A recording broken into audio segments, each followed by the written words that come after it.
15場嘅賽事咧就已經正式開始啦。第15場女子組錦標賽嚟到第2場初賽 A 組喎。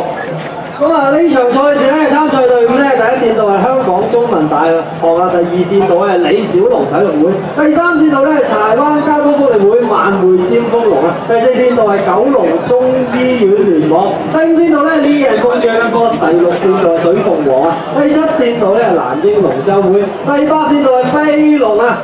所以嚟到去到第2場嘅賽事咧，即係話佢哋之前咧已經落過一次水噶咯喎。今場咧係女子組錦標賽嘅賽事啊。第2場 A 組佢應該咧明白到其他隊伍咧大約用啲咩策略㗎啦。唔知咧喺第2場賽事咧佢哋會用啲乜嘢嘅咧？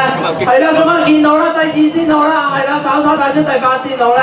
第8線道飛龍咧亦都已經打出嚟啦。哇！見到咧今次嘅比賽咧女子嘅艇啦，哇！隻咧都唔同顏色，非常色彩繽紛喎。咁咧我亦都聽到咧在場人士咧好多已經喺度吶喊緊啦，為呢場賽事嘅女子組嘅隊員咧吶喊助威啊！見到咧第八線道飛龍咧已經帶出咗一個龍船位啦。係啦，究竟咧今次咧女子組 A 組咧邊一隊可以咧令到呢個最佳嘅成績？第8線道、第2線道咧亦都稍稍帶出啦。係啦，第二線道咧李小龍咧都係咁追貼啊，但係1號都唔輸蝕喎，1號線道香港中文大學咧都係咁追，第7線道